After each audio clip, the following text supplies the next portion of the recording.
mynews.studio. In a country where monsoon floods and crowded city slums are part of everyday life, how did 34 million people manage to escape extreme poverty in just 12 years? What actually changed? Today is 2025-12/08. Let's dive in. Bangladesh has managed to cut extreme poverty by more than half since 2010. That's a significant shift. What actually made this happen? Was it just economic growth, or is there more to the story? It's more complex than just growth. While economic growth was crucial, targeted social programs played a big role too. The World Bank's recent report points out that extreme poverty dropped from 12.2% to 5.6%, and moderate poverty from 37.1% to 18.7%. The strategy started with rural households, investing in agriculture, public health, and education. At the same time, the government expanded social assistance, things like cash transfers, public works jobs, and broader safety nets. So it's not just about growth, it's also redistribution, but the graduation programs, those often come up as a turning point. Can you explain what sets those apart? Absolutely. Graduation programs go further than just giving cash. Imagine someone in a rural village, let's say a woman who receives a cow or some chickens, gets business coaching and opens a small savings account. Over time, she shifts from daily wage labor to running her own micro business. So it's not just assets, but skills and ongoing support. Studies show these programs can have long-term effects. BRAC was the pioneer here, and now similar approaches are being tried in other countries. That's a big shift. But is all of this mainly happening in rural areas? Cities are growing fast. What about people living in urban slums? That's a critical point. Since 2016, the pace of poverty reduction has slowed, and much of that struggle is in urban areas. In informal settlements, many people just hover above the poverty line, often working in unstable jobs and facing rising prices or risks from flooding. Take the example of a woman in a Dhaka slum.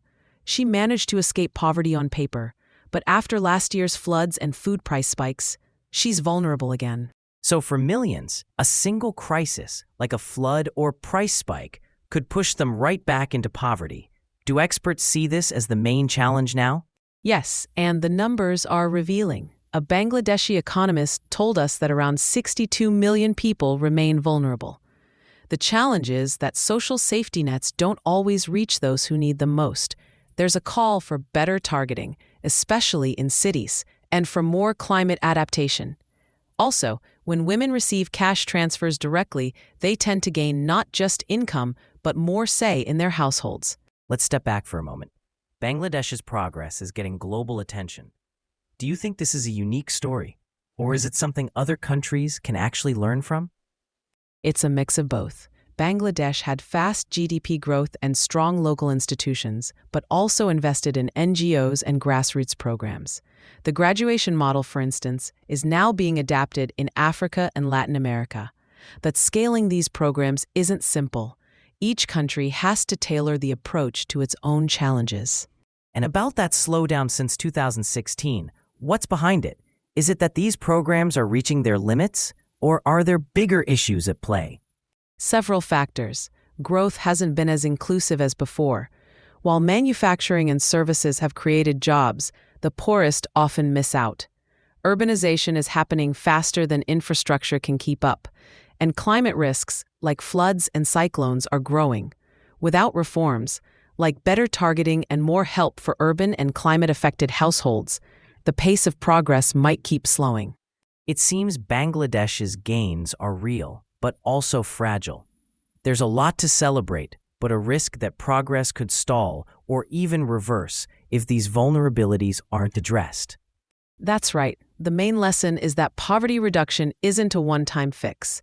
It requires ongoing attention, a mix of economic growth, social protection, and adapting to new risks. Bangladesh shows what's possible, but also what can be lost if we're not careful. Thanks for breaking it down with me. Today, we explored the numbers, heard real stories, and got into what's behind both the progress and the remaining risks. If you're curious how an entire country can reduce poverty, Bangladesh's story is both a blueprint and a warning. Thanks for tuning in. This episode was brought to you by mynews.studio. You can try it now for free.